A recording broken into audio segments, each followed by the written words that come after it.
গ্রামের এক মজার ছেলে, তার নাম কাব্য। কাব্য একটু অন্যরকম। আজও সে বাটন ফোন ব্যবহার করে। সবাই যখন টিকটক, ফেসবুক, ইনস্টাগ্রামে ব্যস্ত, তখন কাব্য পাখির ডাকে ঘুম ভাঙে আর সন্ধ্যায় চাঁদের আলো দেখে ঘুমায়। পাশের গ্রামের ছেলেরা তাকে নিয়ে হাসে।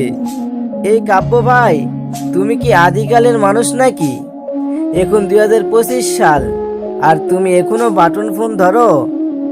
কাব্য হেসে বলে, ভাই, আমি ফোন ধরি না, ফোন আমারে ধরে না। সবাই মজা পায়, হেসে চলে যায়। কিন্তু কদিন পর হঠাৎ একদিন পুরো গ্রামে ইন্টারনেট সিস্টেম ডাউন হয়ে যায়। ফেসবুক, ইউটিউব, ইনস্টাগ্রাম, গুগল সব অচল। কেউ কাকে ফোন দিতে পারছে না। শুধু কাব্য আর তার বাটন ফোনই ঠিকই চলছে, কল আর SMS। সেই দিন থেকে কাব্য হয়ে যায় গ্রামের হিরো।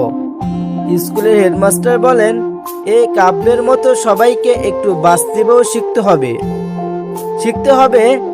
শুধু স্ক্রিনে নয়, প্রকৃতিতেও চোখ রাখতে হয়।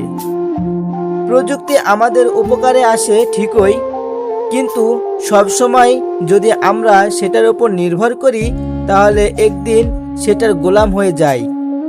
কাব্য আমাদের শেখায়, স্মার্টফোন ব্যবহার করো ঠিক আছে, তবে জীবনের মাটনেস হারিও না। আর হ্যাঁ, শিক্ষা নিতে ভুলে যেও না।